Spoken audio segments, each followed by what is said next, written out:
lost you won. Will there ever be a second time around? Oh, when the tears are over and the moment has come, say, my Lord, I think I found someone. Season 1, Episode 6, Pulling Together, aired October 25th, 1991, with a total of 21.3 million views. Everyone's gathered around the kitchen table for breakfast when Carol comes downstairs in the best mood, saying it's a beautiful day and they should really do something as a family. JT says that's a great idea, then immediately laughs in her face.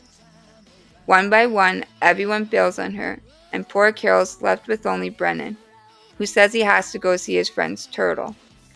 Later, Carol's sitting alone when Cody and Dana come into the kitchen. Cody's begging Dana to come watch him demolish a building. It's part of his job, and he'll be out of town for a week after. Dana pretends to say yes, which gets Cody excited, only for her to shoot him down again, in classic Dana fashion. Then Frank comes in and reminds Cody that next week is the Port Washington annual family games. Carol lights up at the idea, but Dana quickly chimes in, saying only a lame family would enter. Frank proudly points out that the Lamberts have won 3 years in a row.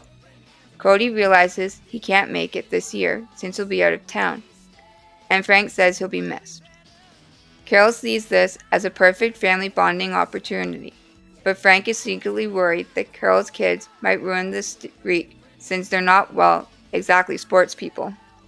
JT tells his dad in the backyard, flat out, that Carol's kids shouldn't be on the team. Frank says they're family now, so of course they're on the team. Then the insults start flying. JT and the others call them weak, dorky, and even stinky. Frank tells them to knock it off and insists that everyone has a talent, he just needs to figure out what it is. Meanwhile, Carol tries to get her kids on board. Mark attempts to bob for apples and nearly drowns. Carol pulls him out, while Dana and Karen decide it's not for them and go back inside. Later in the kitchen, both Carol and Frank awkwardly admit they need to talk. Carol says her kids want to quit the team. Frank pretends to be upset, but inside, he's thrilled. Just when he thinks he's off the hook, Carol changes her mind. She says they are family and they're going to compete. Now Frank is the one who wants to back out, but Carol won't let him. Once Carol leaves, JT rushes in to see if the foster kids have been cut. Frank gives him a life lesson instead, telling him you can't always get what you want. JT storms off to report their dad has officially wimped out. The big day finally arrives. JT is still convinced they're going to lose because of Carol's kids. Frank tells them that being a part of a family is more important than winning.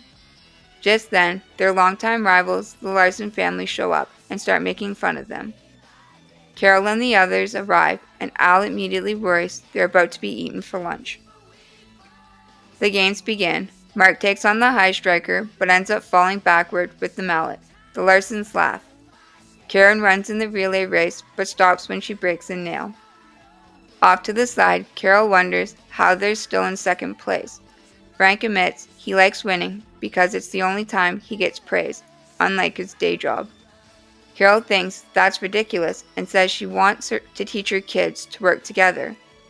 They both get fired up and then head into the three-legged race, where they promptly fall and lose. The Larsons laugh even harder.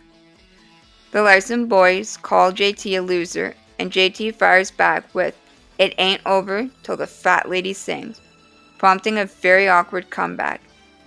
Just then, Karen arrives with a message, and the Larson boy becomes completely love-struck, unable to talk, think, or even stand straight. Karen casually mentions that he always acts like that around her. JT suddenly gets an idea. Karen should enter the pie-eating contest.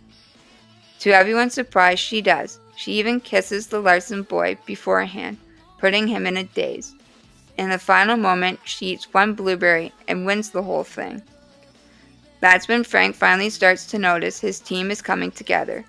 Carol points out that if they work together for the final event, they might actually win.